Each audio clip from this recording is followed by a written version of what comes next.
All right, let's talk about Urban Wrestling Federation Thug Assassins. That was the name of this show. It was, and you hear that and you think, what does that mean? That's kind of nonsensical and random. Wrong! Here is how the show opened. This was unique. They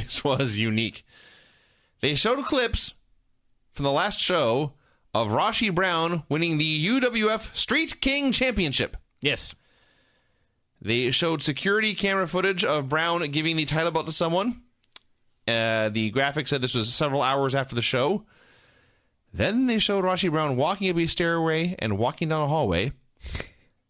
Then he got jumped by two dudes in hoodies. Two thugs. They were, in fact, thugs. Two thugs in hoodies. This was, so far, this is largely standard wrestling fare. They beat him, they laid him out, they stomped on him for a while, and then something new happened. Something I have not seen on a wrestling show before. Wrong, actually. Well, not this exact thing, but go on. They pulled out pistols, firearms, and they shot him in the head from point-blank range several times, and then they ran away. Yes.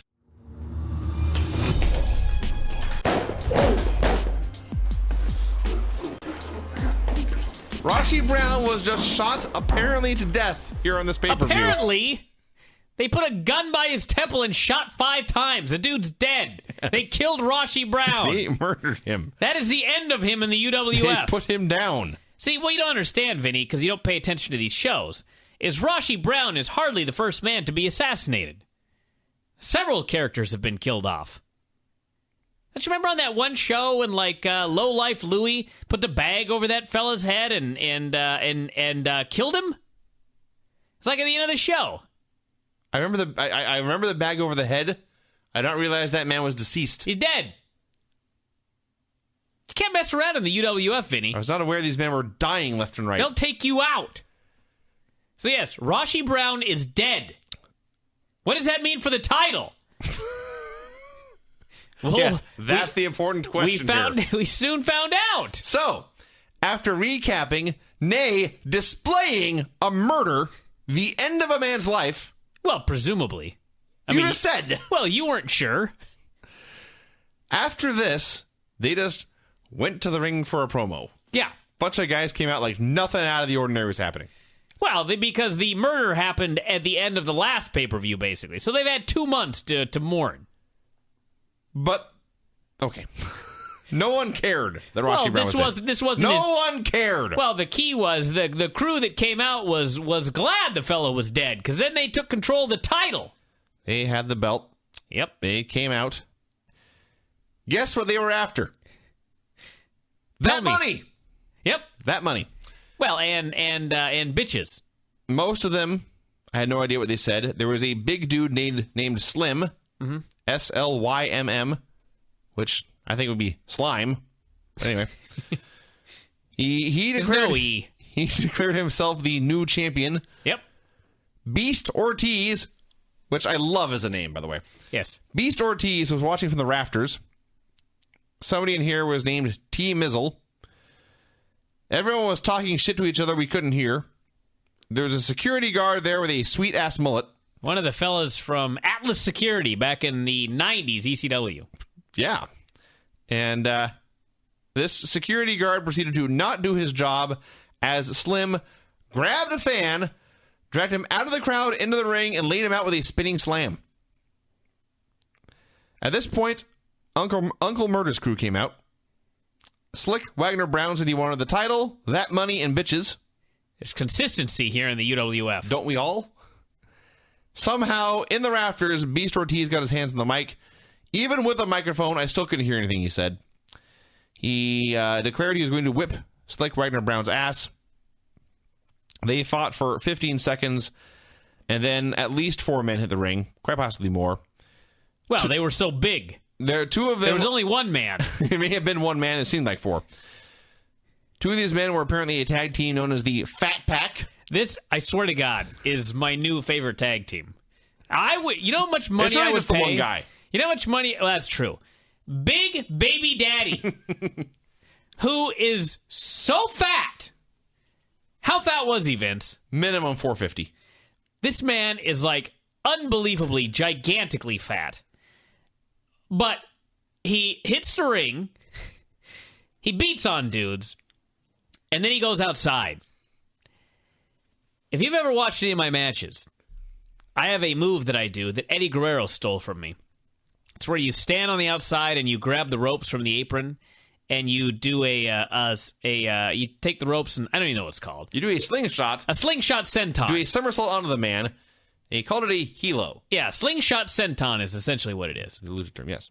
But this fatty, Big Baby Daddy, he laid this dude out. He went to the apron and he grabbed the ropes.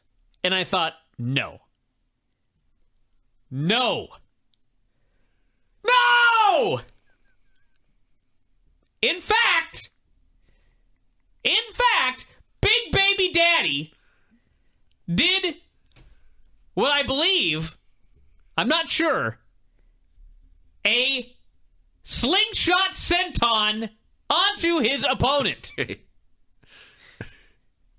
That's what he was trying to do. I'm certain that's what he was trying to do. He made it over the ropes! Here is what he did. What he really did. Here's what he actually did. Rather than grab the ropes and jump over them, he basically pushed the ropes down till they were under his belly.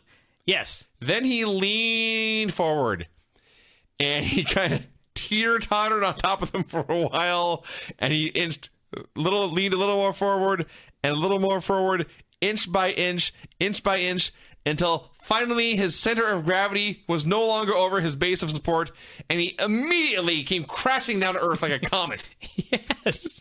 Yes, dinosaurs were killed during this spot. Funniest fucking thing ever. Somehow in this, like, his leg grazed the guy. And they grazed? That's what he was trying to do. He landed with both legs on this man.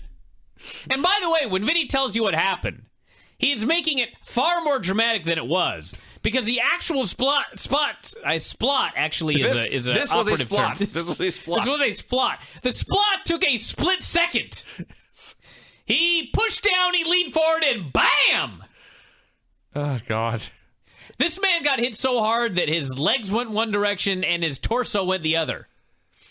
This was more of a murder than when the thugs shot Rashi Brown at point-blank range. In the head. Yeah. I probably would sooner take that than the senton that Big Baby Daddy performed in this particular, I don't even know what this was. It wasn't a match. Segment. Yeah. All right, then we got the absolute worst thing in the world, a UWF backstage segment. They do about 50 of these in every show, and they're all the same. There's a bunch of guys. They throw up either no graphics or a dozen graphics in 10 seconds, so you still have no idea who anyone is. Hey, at least they got graphics. They all mumble to each other. You never understand two-thirds of it, and the one-third you do understand, it's all the same thing. They all want that money. They're all worried about respect and bitches. It's the same promo over and over again. It always sucks. And it's always edited badly. This one, there was like two of them. There was, I'm sorry, that one comes later. This one was just the Fat Pack and their crew celebrating backstage. They had a conversation I could not hear or understand. And then one of the guys who was in this conversation, I don't know who he was, I don't know why, but the Fat Pack suddenly turned and beat the holy living fuck out of him. Well, there was clubbering. Big Baby Daddy hit him with the hardest clothesline. But then he cannot throw a kick because he's too fat. Because throwing a kick requires you to stand on one leg. Yeah. Which is very difficult when you're Big Baby Daddy. He's still my favorite wrestler. He did. I know what I was going to say. Hold on. Is all right. Before we go any further, I meant to say this about 10 minutes ago. I can't even tell you the amount of money that I would pay to see the Fat Pack against the Briscoes in a feud. That'd be the best feud ever. Have you seen the intro video on the Briscoe Brothers' new site? I haven't. Briscoe-brothers.com. Oh, no. You can play it. I'll go look They'll at it. be thrilled to have it. So, they killed this guy for whatever reason. Then 40 Glock and someone else had a conversation in a car. Something about tightening screws. Fat Pack revealed that the guy they had just beat the fuck out of, they stole his shoes and his weed. And his wallet. And their posse wanted the shoes and the weed, but didn't care about the wallet. Uncle Murda told Slick Wagner Brown he needed to handle his business. Said he needed winners. 5 random men met in an alley, and I guess they made a match for later. Then Uncle Murda talked more about money and bitches. These segments... infuriate is too strong a word, but they make me angry. They could be better. Yeah! But I will say this. I did watch this show twice, and I actually kind of know what's going on after watching it twice. But I should know what's going on after watching it once. That's the problem. I used to watch Lucha every week, and I understood those promos 1,000 times better, and they were in goddamn Spanish. Well, language I do not speak. You could hear them. That's the problem with this show. Is oftentimes you can't actually hear what that is saying. My point. Well, here's another thing. Part of the problem is it's a roster full of mumblers. Yeah. So tell these guys we're not disagreeing here. I think they need to put a wireless mic on all these fellas. I think that'd make things a lot better. And if they do have one on, they need to turn up the volume. And I'll tell you another one. That I actually know from experience because I did some of those student films, the Seattle Film Institute films, about 6-7 years ago. Never film outside in traffic. Yeah, excellent point. Because you can't hear. It was actually like the final scene of the film. It's like the most important scene. And they decided they were going to film it outside, but it's like not only at a soundstage or anything. Like we were legit outside on a street corner. So like you couldn't hear me, and then you couldn't go back and fix it, and you couldn't edit it because it screwed up because of the street noise you had in the background. So never film outside on a busy street. It just doesn't work. All right, we had G's versus Famous B. G's is short, maybe 170, somewhere around there. One of the announcers, I will say the announcers on the show are far and away the best part of it. Oh yeah, they're the best announcers in wrestling, I think. Well, besides Mark Henry. That's true. But who, by the way, would be awesome. I on was just going to say. One of the announcers claimed that G's had deadlifted 675 pounds in preparation for this match. Yeah. Awesome. He knew he had a match with Famous B, and so he decided, well, I should go to the gym and deadlift 675 pounds. Yes. That's his preparation. Yes. A third of a ton. I figure he's so short that he didn't actually lift the weight when he stood up. That's how he accomplished this feat. I see. Yeah. So, G's is really good. Famous B at some points looked pretty green. At some points, he actually looked really awesome. When he got lost on a high spot and he failed to catch G's in a dive. But then when it was his time to go on offense, he was doing these really swank rolls off the ropes and some great lucha spots. They did the funniest, scariest, and most brutal apron DDT spot of all time. Famous B knows lots of ways to take bumps on his head and have it be funny. They did do the indie gimmick where you hit 1,000 finishers and kick out of them.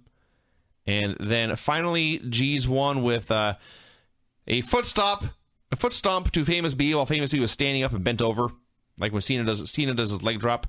So G's won. It was fun, if a little indie-rific. I thought this was a really good match, a fun match. It was fun. I don't know if I would say it was like one of the better matches of the week or anything like that, but it was a fun match. At this point, a fat man named Steve Mack hit the ring. A fat, strong man. A very strong man. He laid out G's in frankly, I enjoyed his beatdown significantly more than the match. Watching him suplex the fuck out of this little fucker. Great, good times. So then the announcers explained why Steve Mack was so angry at G's. Here's one I have not heard, at least not with this detail, in wrestling before. Steve Mack was upset at G's because G's had been fucking his girlfriend. Yeah. Not just fucking her. The announcers explained fucking her without a condom. Yeah. There are times when I do love this show. I can't deny. This man's right for a beating. I would whip someone's ass too. This was the segment where there were two conversations going on where I couldn't understand what was going on in either one of them, and they just cut back and forth between them over and over again. This one did legitimately piss me off. Just, I don't like not knowing what's happening and not understanding anyone. It sucked. The best I got out of this is that one of the conversations, there was a white guy who wanted to join the black guy's crew, and the black guy agreed to start him off light and give him a chance to prove his loyalty. The other one, not a fucking clue. We had Bestia versus Masada. Bestia was, in fact, Bestia 666 from Perros del Mal. By far the best worker on this show. And right away, when you see an actual professional wrestler on the show, he just shines like the brightest star in the sky. Everything he did looked awesome. Just fantastic. He did lucha with his giant white opponent. Well, not everything looked fantastic. And until the finish. Yes. There was the finish. The idea was that Bestia would hit a reverse Frankensteiner onto a garbage can lid and pin him. That's what they tried. It's not close to what actually happened. It appeared that both men broke their necks, and Bestia made the cover. Up to that point, this is the best thing on the show. Yes. Bestia is good.